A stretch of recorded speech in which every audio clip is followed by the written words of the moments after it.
Baru yang hari ini ada dissenting opinion. Baru hari ini ada dissenting opinion. Sejak dulu tidak pernah boleh ada dissenting opinion. Karena biasanya hakim berembuk karena menyangkut jabatan orang, kita harus sama. Dirembuk sampai sama. Nah ini mungkin tidak bisa disamakan sehingga ada dissenting. Ini pertama dalam sejarah perjalanan Mahkamah Konstitusi. Ya terserah kamu aja berkata.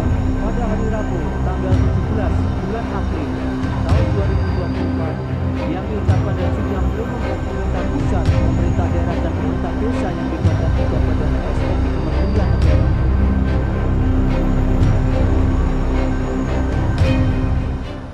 Prof. Mahfud sebagai mantan ketua MK bagaimana? Ya begini, tadi sudah disampaikan oleh Pak Ganjar. Yang pertama, proses hukum tentang pemilu ini sudah selesai.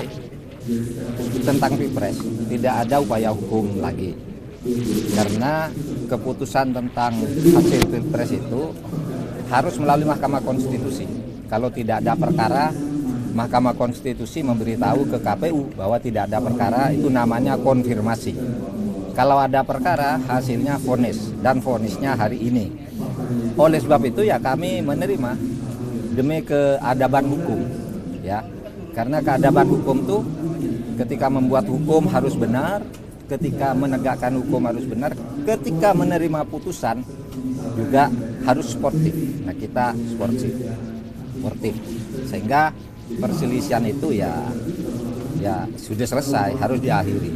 Kalau dikaitkan dengan kaidah agama di dalam usul fikih itu disebutkan begini, hukmul hakim yarfa'ul khilaf. Keputusan hakim itu menyelesaikan sengketa. Kamu suka atau tidak suka harus diikuti putusan hakim. Dan kita ikut dalil itu. Mau berjuang terus ada jalurnya sudah. Nah kalau yang politik saya tidak tahu. Tapi perjuangan yang sudah dilakukan selama ini hingga menghadirkan saksi-saksi dan lain sebagainya, Bapak sudah banyak. puas, Pak? Puas kan saya sebelum ke MK kan saya sudah bilang sidang di MK ini adalah teater hukum dunia. Ini disaksikan oleh seluruh dunia. Dan harus diingat, putusan sengketa Pilpres dalam sepanjang sejarah baru yang hari ini ada dissenting opinion. Baru hari ini ada dissenting opinion. Sejak dulu tidak pernah boleh ada dissenting opinion. Karena biasanya hakim itu berembuk karena ini menyangkut jabatan orang, kita harus sama. Dirembuk sampai sama.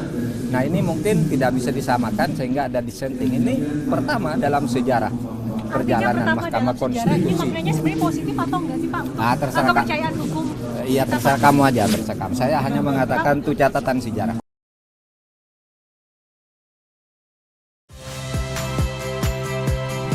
Saya Rahmat Ibrahim. Saksikan program-program Kompas TV melalui siaran digital, pay TV, dan media streaming lainnya. Kompas TV, independen, terpercaya.